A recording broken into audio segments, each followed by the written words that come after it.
Admiral Du Young stood at the large window of his office aboard the Earth Embassy station, watching the countless stars beyond. His reflection showed a calm face, but his eyes held the weight of responsibility. Tomorrow, he would face the Galactic Council again, and he knew exactly what they thought of humans. The door slid open with a soft hiss. "Admiral, the latest reports from Fleet Commander Ji Woo have arrived," said his assistant, placing a datapad on his desk. Do Young turned from the window and picked up the pad. The numbers were good, better than good. Earth's hidden fleets were ready, though he hoped they would never be needed.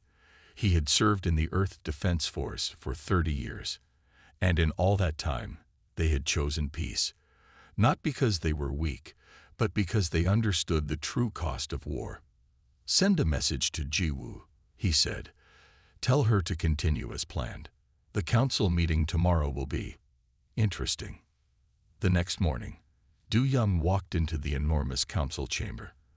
The room was a marvel of alien architecture, with sweeping crystal arches that seemed to float without support. The seats of the council members rose in tiered rings, allowing all 120 representatives to see and be seen.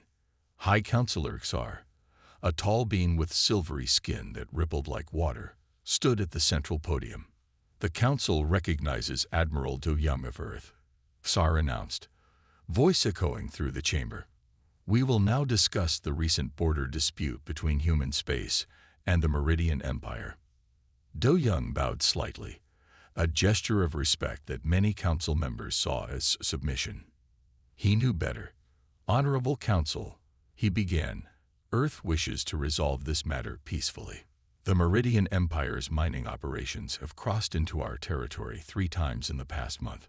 We ask only that they respect our borders, as agreed in the Treaty of Proxima." Whispers filled the chamber. A representative of the Meridian Empire, his scaled face showing what humans had learned to recognize as amusement, stood up. "The humans again choose to hide behind treaties and words," he said. "Perhaps if they showed more strength, we would be more inclined to listen." More whispers, more hidden smiles. The council had always seen humanity's preference for diplomatic solutions as a sign of weakness. They didn't understand that Earth's history was written in blood and fire, that humans had learned their lessons about war at a terrible cost.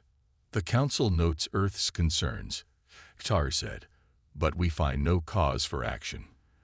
The Meridian Empire's activities are within acceptable parameters of border flexibility." Do Young noticed how several council members exchanged knowing looks. They thought they understood humans so well. They had seen Earth's public military forces, small defensive fleets that barely ventured beyond their solar system. They had watched humans negotiate and compromise for decades. They had made their judgments. They were wrong. Back in his office, Du Young received a priority communication from Earth. Fleet Commander Ji Woo's hologram appeared above his desk. She stood straight, her uniform crisp, her expression serious. "Admiral, the Meridian ships are getting bolder," she reported. "They've begun setting up permanent mining stations just inside our border. Our sensors detect increased military escort presence." Do Young nodded. "The council dismissed our complaint, as expected. They think we're afraid." Ji Woo's lips curved in a small smile. "If they only knew about the Ghost Fleet," she said, "or the quantum space pockets, or the fact that we've had stealth technology that can fool their best sensors for the past 50 years. Let them think what they want." Du Young replied, "Peace is always our first choice, but if they force our hand..." He left the sentence unfinished. Ji Woo understood. The defense grid is ready. The hidden fleets are in position, and the new quantum drives are performing better than expected. We can have our entire combat force anywhere in Council space within hours if needed. "Let's hope it doesn't come to that," Du Young said. "Continue monitoring the Meridian activity. And Ji Woo, make sure our friends on Europa Station are extra careful. I don't trust the Meridian's recent interest in that sector." After the communication ended, Du Young returned to his window. The Earth Embassy Station orbited one of the Council's major worlds, giving him a perfect view of their massive spaceports and gleaming cities. They were advanced, yes. Powerful, certainly. But they had grown complacent in their power. Humans, on the other hand, had never stopped preparing, never stopped innovating. While the Council saw their diplomatic efforts as fear, humans were simply following an old saying, speak softly and carry a big stick. And humanity's stick was very big indeed. That evening, Du Young reviewed reports from Earth's hidden observation posts throughout Council space. Intelligence Officer Kita had done an excellent job placing them over the years. The Council would be shocked to learn just how much humans knew about their military capabilities, their secret research, their private discussions. A message from Dr. Hay-Newell on Europa Station caught his attention. The research team had detected unusual energy signatures from the nearby Meridian mining operations. They were using equipment that seemed far too powerful for simple mining. Do Young sent a quick response, authorizing increased security measures. Something wasn't right. The Meridians were pushing too hard, too fast. They thought humans were weak, yes, but there was something else going on. He opened a secure channel to Chief Strategist Mireille back on Earth. Her analysis of Meridian behavior patterns had never been wrong before. They're testing us, Mireille said without preamble when her hologram appeared. The mining operations, the military escorts, the border violations, they're trying to provoke a response. They want to see what it takes to make us fight. And if we don't? Du Young asked. Then they'll push harder. The Meridian Empire has a history of absorbing what they consider weak species. They've done it 3 times in the past century alone. Do Young thought about the massive fleets hidden in quantum space pockets throughout human territory, about the advanced weapons Earth had developed but never revealed, about the network of stealth satellites that could shut down faster than light travel across entire sectors. They're making a mistake, he said quietly. Mireille nodded. A very big mistake. But remember, Admiral, if it comes to war, we win by achieving peace, not by proving our strength. That's what makes us different from them. The next few days passed in a blur of meetings, reports, and carefully worded diplomatic messages. Du Young maintained Earth's peaceful stance while watching the Meridian Empire push harder and harder against human borders. The Council continued to dismiss Earth's concerns. Some representatives even suggested that humans should be grateful for the Meridian Empire's interest in their territory. The contempt in their voices was barely hidden. A week after the Council meeting, Du Young was woken in the middle of the night by an urgent communication. Dr. Hay-Newell's face appeared on his screen, her expression tense. Admiral, we've detected multiple Meridian warships approaching Europa Station, she reported. They're not responding to our hails, and their weapon systems are active. Do Young felt a cold certainty settle over him. This was it, the moment when humanity's enemies would learn their terrible mistake. But he had to try one last time for peace. Send an emergency message to the Council, he ordered his staff. Inform them of the Meridian aggression and request immediate intervention. The Council's response came quickly. They would look into the matter and advise patience and diplomatic dialogue. Do Young looked at the latest image from Europa Station. The Meridian warships were moving into attack position. They thought they were about to teach humanity a lesson about weakness. They were wrong. They were about to learn why humans preferred peace, not because they feared war, but because they were so very, very good at it. To be continued. Dr. Hay-Newell worked quickly at her station on Europa. The Meridian warships were getting closer and time was running out. Her hands moved steadily across the control panel as she prepared the emergency data burst. Years of research data, defense plans, and station logs, all of it had to reach Earth.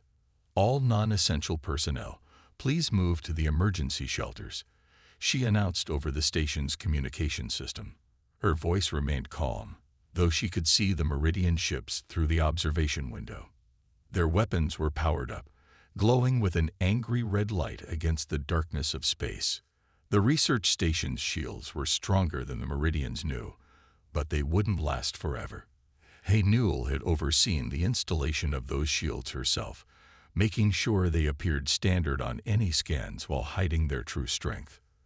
Dr. Hay Newell called out one of her assistants. The last civilian group is in the shelters. Security teams are in position. She nodded, checking the final preparations on her screen. The Meridians thought they were attacking a simple research station. They were about to learn their first lesson about human deception. The station's communication officer spoke up. Message from the Lid Meridian ship, Doctor. They're demanding immediate surrender and control of the station. They say they're here to protect us from our own weakness. Hay Newell almost smiled. Send them our standard response. Remind them that this is a peaceful research station in human territory, and any aggressive action will be seen as an act of war. While she waited for their reply, Hay Newell sent a private message to Admiral Du Young. The quantum communication system was another thing the Meridians didn't know about. Admiral, final preparations are complete. The trap is set. The Meridians' response came quickly, not in words, but in action. The first energy blast hit the station's shields, lighting up the dark side of Europa with a bright flash. Hay Newell watched her shield readings carefully. The advanced barriers absorbed the attack exactly as designed, but her instruments showed them operating at standard power. The Meridians would think their weapons were more effective than they really were. Send the distress signal, she ordered. Make it look like we're panicking. Her team broadcast a desperate plea for help on all standard channels. To anyone listening, it would sound like a frightened research team facing destruction. The fear in their voices was real, but not for themselves. The second attack came harder than the first. Hay Newell's instruments registered multiple impacts as the Meridian ships coordinated their fire. The station shook, but the shields held strong. Doctor, called out the security chief, the Meridians are preparing boarding parties. 3 ships are moving into docking position. This was what Hay Newell had been waiting for. Activate Defense Protocol Beta 7, she commanded. Let them think they're breaking through our outer defenses. The station's hidden systems came to life. Quantum sensors tracked every Meridian movement while appearing offline. Automated defense systems stood ready while showing as inactive on scans. The trap was almost ready. Message from Fleet Command, announced the communication officer. Commander Jiwoo says all units are in position. They're awaiting the signal. Hay Newell checked her final readings. The Meridians had committed enough forces to make their mistake expensive. 6 warships, plus support vessels. A force they thought was overwhelming for a simple research station. The first Meridian boarding pod locked onto the station's outer hull. Hay Newell could hear the cutting tools as they tried to break through. They still thought the station's defenses were failing. All personnel, prepare for breach, she announced. The security teams moved into their hidden positions, armed with weapons that looked simple but held surprises of their own. The station's walls echoed with the sound of the Meridians breaking through.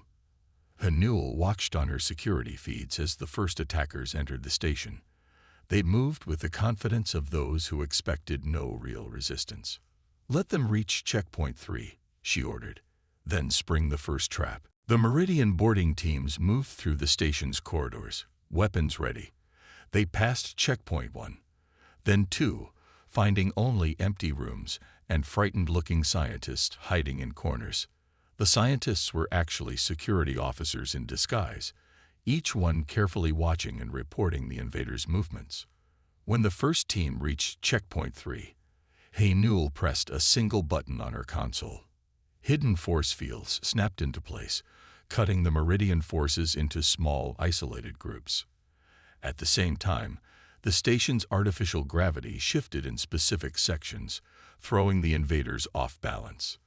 Security teams, move in, Hay Newell commanded. Remember, non-lethal takedowns only. We want prisoners, not casualties. The station's defenders emerged from their hiding places, using advanced stun weapons that the Meridians had never seen before. The invaders found their personal shields useless against the new technology. Within minutes, the first boarding team was captured. Outside the station, the Meridian warships realized something was wrong.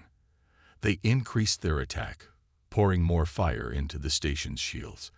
They still couldn't understand why their sensors showed decreasing shield strength, while the station remained undamaged. Newell opened another channel to Admiral Duyung. Phase 1 is complete, Admiral. We have prisoners and confirmed intel on their fleet positions. Well done, Doctor, Duyung replied.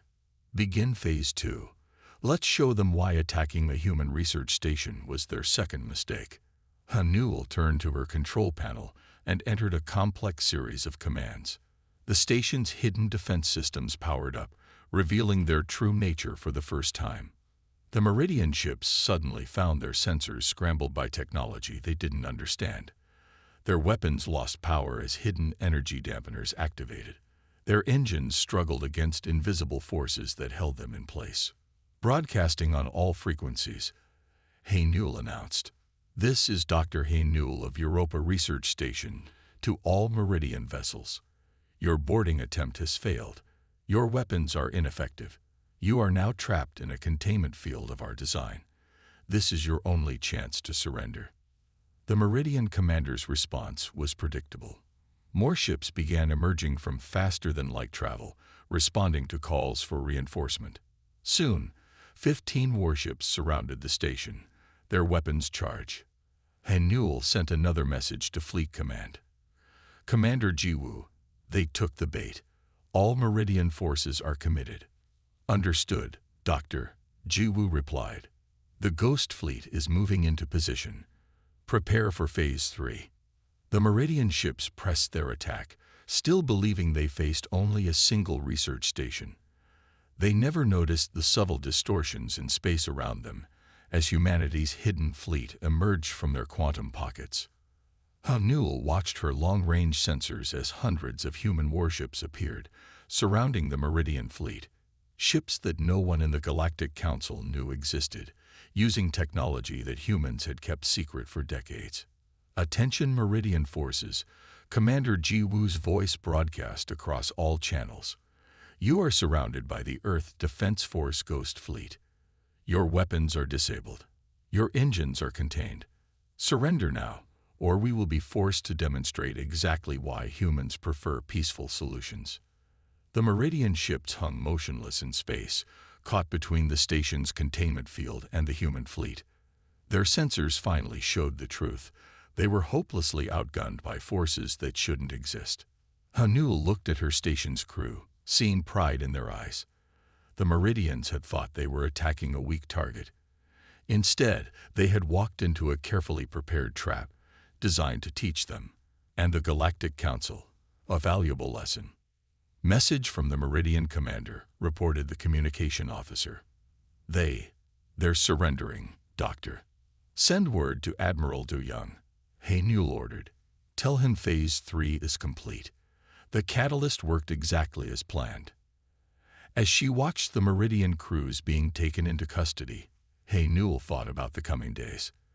The Galactic Council would soon learn that their assumptions about humanity had been very, very wrong. The research station, which had appeared so vulnerable, had just helped capture a significant portion of the Meridian Empire's combat fleet. More importantly, it had done so without a single death on either side, demonstrating not just humanity's strength, but their commitment to avoiding unnecessary bloodshed. Newell began preparing her report for Earth Command. The real work was just beginning. Soon, the galaxy would understand that humans didn't avoid war because they were weak. They avoided it because they were strong enough to choose peace. To be continued. Captain Sunmei stood on the bridge of the EDF Steadfast, watching her tactical display with careful attention. The Ghost Fleet's quantum emergence had gone perfectly. Not a single Meridian ship had detected them until it was too late. "Status report," she ordered, her voice calm despite the tension on the bridge. "All ships in position, Captain," her first officer responded. "The Meridian fleet is completely contained. Dr. Newell's trap worked exactly as planned." Sun Li nodded, studying the positions of her ships. The Steadfast was humanity's newest warship, though no one outside Earth knew it existed. Its quantum drive could cross the galaxy in days, and its weapons could disable an enemy fleet without destroying it. Message from Fleet Commander Jiwoo, announced the communications officer. Operation Silent Thunder is now entering Phase 2. All ships are to prepare for synchronized jumps to their assigned targets. This was the moment Sun Mai had trained for.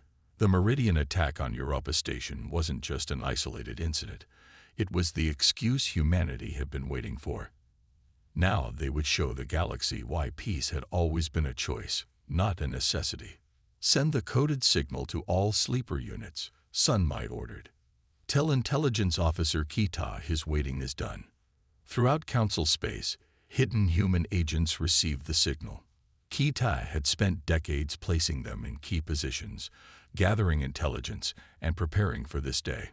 Now they would help ensure humanity's response was precise and overwhelming. The tactical display showed new information as the sleeper units reported in. Enemy fleet positions, defense capabilities, command center locations, everything humanity needed to end this quickly. All ships report ready, Captain, the first officer announced. Quantum drives charged and synchronized. Sun Mai opened a channel to her entire fleet. This is Captain Sun Mai. Today, we show the galaxy why humans prefer peace. Our goal is not destruction, but demonstration. Disable their ships, secure their crews, no unnecessary casualties. She paused, looking at the stars through her view screen. The Meridians thought they were punishing weakness. We will show them they were wrong, not through cruelty, but through precision. Jump on my mark. The quantum drives hummed to life. Unlike the noisy, obvious faster-than-light travel used by Council races, human quantum drives were silent and undetectable. One moment, the fleet was near Europa. The next, they appeared above 30 different Meridian worlds. All targets acquired, reported the weapons officer. Energy dampeners ready. Sun Mai watched as her ships deployed their most advanced technology. The Meridians had never seen anything like it. Their shields failed. Their weapons lost power. Their communications went silent. And they never fired a shot. First wave successful, announced the tactical officer. All primary targets neutralized. No casualties reported. Reports started coming in from Kita's agents. The Meridian Military Command was in chaos. Their most powerful ships had been disabled in minutes without a single death. Their leaders couldn't understand how humans had achieved this. Message from Intelligence Officer Kita, said the communications officer. His teams have secured the Meridian Central Command. They're requesting our presence. Sun Mai smiled. Kita's infiltration had been perfect. His agents had simply walked into the most secure Meridian facilities, revealed their true identities, and taken control. The Meridians hadn't even known humans could look exactly like them. Set course for Meridian Prime, she ordered. It's time to explain to their leaders exactly why attacking that research station was a mistake. The Steadfast appeared above the Meridian capital world moments later. Sun Mai led a delegation to the surface, where Kita waited with the captured Meridian High Command. Captain, Kita greeted her, looking perfectly calm in his true human form. The Meridian leaders have some questions about how we achieved this. The Meridian Supreme Commander, still wearing his ornate military uniform, stared at them with a mixture of fear and confusion. How? He asked. How did you hide such power? Such technology? We didn't hide it, Sun Mai explained. We simply chose not to use it. Humans learned long ago that having power and using it wisely are two different things. She activated a holographic display, showing the full extent of humanity's response. Hundreds of human ships holding position above Meridian worlds. Thousands of agents revealed in key positions throughout their empire. Technology that made their best defenses useless. We could have shown you this at any time, she continued. We could have conquered your worlds, destroyed your fleets, ended your empire. But we didn't, because humans understand something you don't. True strength is choosing peace when you have the power to wage war. The Meridian commander looked at the display, at his helpless fleets and disabled defenses. The Galactic Council.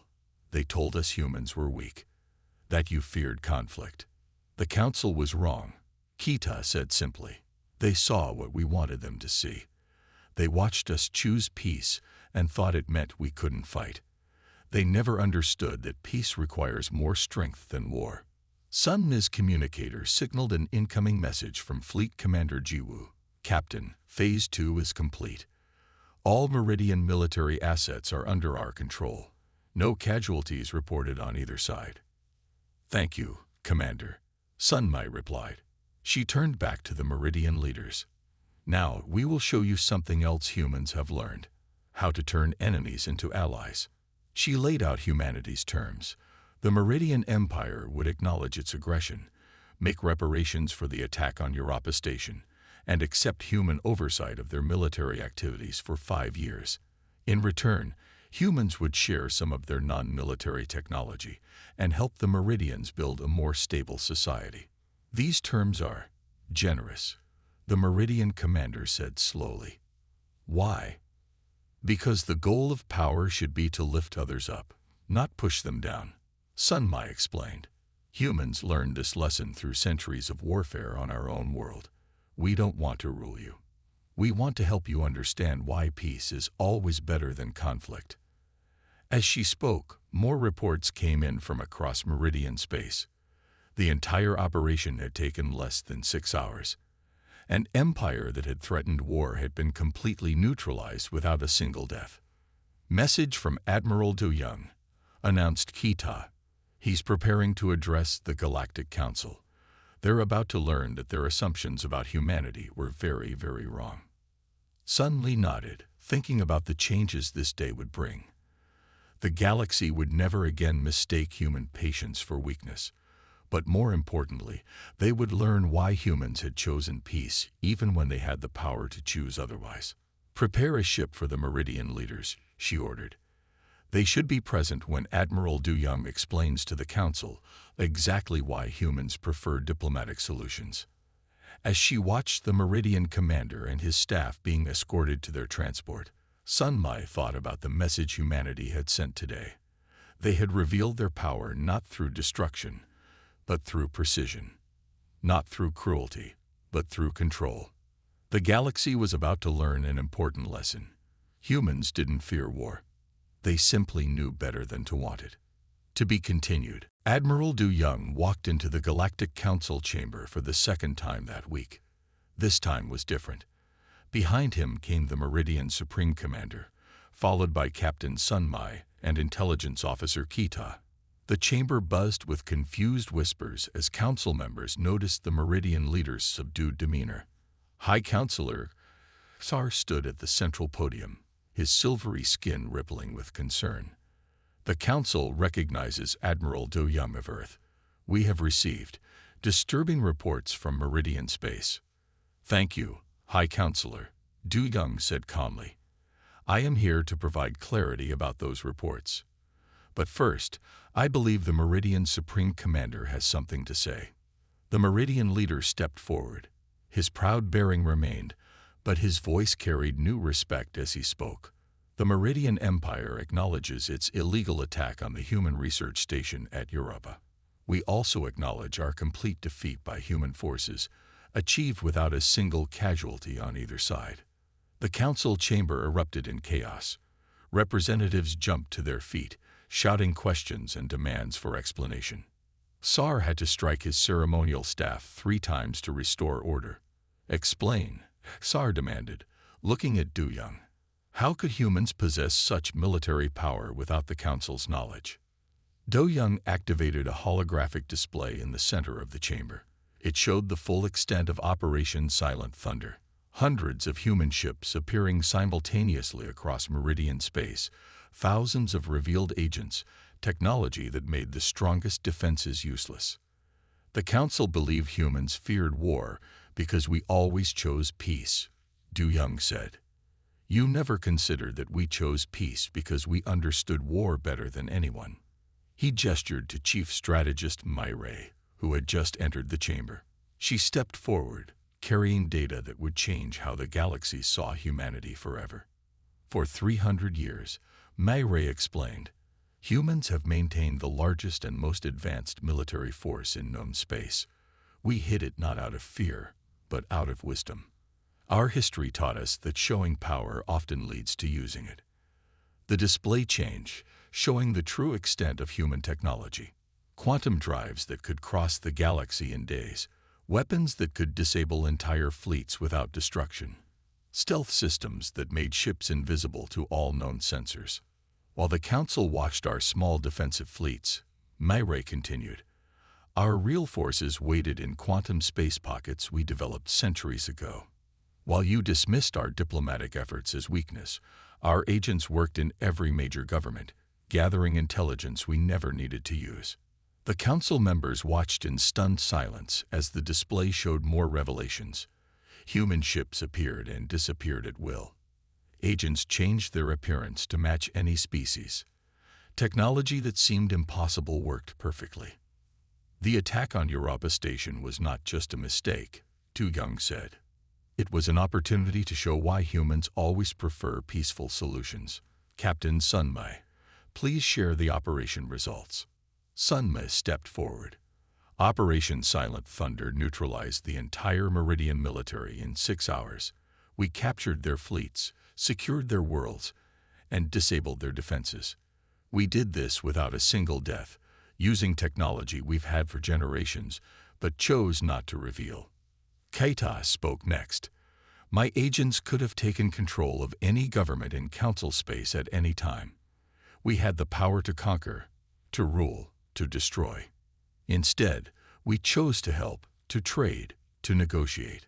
The Council chamber remained silent as the truth sank in. Humanity's perceived weakness had been a choice. Their diplomatic efforts had been strength masquerading as caution. But why? Asked a Council member. Why hide such power? Do Young's answer was simple. Because true strength lies not in having power, but in choosing when not to use it. Humans learned this lesson through centuries of warfare on Earth. We destroyed cities, poisoned continents, nearly ended our own existence. When we finally reached the stars, we swore to be better. Mayray added more data to the display. Every time the Council dismissed our concerns, we could have shown our true strength. Every time you thought our patience was weakness, we could have proven you wrong. Instead, we waited, hoped, and worked for peace. And now? Sar asked, his voice uncertain for the first time in Council history. Now we offer the same choice we've always offered, Du Young replied. Peace, cooperation, progress. The Meridian Empire has already accepted our terms, fair compensation for their aggression, temporary oversight of their military, and technological assistance to help their people. The Meridian Supreme Commander nodded. We attacked what we thought was weakness. We found strength beyond our imagination. Strength used not to destroy us, but to help us become better. Do Young looked around the Council chamber. Humanity's power was never hidden because we feared war. It was hidden because we respected peace. We have the strength to conquer the galaxy, but we choose instead to help it grow. The display showed one final image, Earth's full military might. Fleets that could cross vast distances in moments, weapons that could end wars without death, technology that could reshape worlds. All of it held in check by the simple human decision to choose peace first. The Council must understand, Mayray said. Humans don't avoid war because we are weak. We avoid it because we are strong enough to find better solutions. As the Council members absorbed this truth, Du Young thought about humanity's long path to this moment. They had hidden their strength, endured dismissal and disrespect, waited patiently for understanding. Not because they had to, but because they chose to. We invite the Council to visit Earth, he said finally. See our true civilization. Learn why we chose peace, even when we had the power to choose otherwise. Understand that the greatest strength is knowing when not to use strength at all. The Council chamber remained quiet as the truth settled in. The galaxy's understanding of humanity had been completely wrong. They hadn't been watching a weak species afraid of war. They had been watching the strongest species in known space choose peace over and over again. 1 month after the revelation to the Galactic Council, Ambassador Yunseo stood in Earth's orbital diplomatic center. Through the wide windows, she could see dozens of ships from different council races arriving for the first Galactic Peace Summit. The Meridian delegation has arrived, reported her assistant. Their new leadership seems eager to begin discussions. Yunseo nodded, watching the Meridian ship dock. After their failed attack and humanity's response, the Meridian Empire had undergone significant changes. Their military leaders who had pushed for war had stepped down, replaced by those who understood the value of peace. Admiral Du Young entered the diplomatic center, followed by Fleet Commander Jiwoo. "The council representatives are ready," he said. "Today, we begin building something new." The large conference room filled with delegates from every major species in known space. They had all come to learn from the race they had once thought weak. Now they understood that humanity's diplomatic approach had always been their greatest strength. "Welcome to Earth," Yunseo began, addressing the gathered delegates. "For centuries, we kept our true capabilities hidden. Today, we share not our military power, but our understanding of why peace matters more than strength." The holographic displays activated, showing scenes from Earth's history. Cities destroyed by war. Lands poisoned by weapons. Millions lost to conflict. Then, the turning point, when humans realized that having the power to destroy meant having the responsibility to protect. "Humans didn't choose peace because we couldn't fight," Yunseo explained. "We chose it because we had fought too much. We learned that true power lies not in defeating enemies, but in making them into friends." Chief Strategist Mireille presented the next part. She showed how Earth had rebuilt after its wars, how humans had turned their military technology toward peaceful purposes. Quantum drives now carried medical supplies to distant worlds. Energy dampeners protected ships from natural disasters. Stealth technology helped track and protect endangered species. "The Meridian Empire thought they were teaching us a lesson about strength," Mary said, nodding to the Meridian delegates. "Instead, they helped us teach the galaxy a lesson about wisdom." The new Meridian leadership stood. "We attacked what we thought was weakness," their speaker said. "We found strength beyond imagination. Strength used not to destroy us, but to help us grow. In 1 month, we have advanced more through peace than we did in centuries of threatening war." Intelligence Officer Kitai shared reports from across Meridian space. Their worlds were flourishing under the new approach. Trade had increased. Quality of life had improved. Their people had discovered that cooperation brought more benefits than conflict. "Our agents could have forced these changes," Kitai explained. "Instead, we helped the Meridian people choose them. That is the difference between power and wisdom." Captain Sun Mei presented next, showing how Earth's hidden fleets had transformed into a galaxy-wide rescue and support force.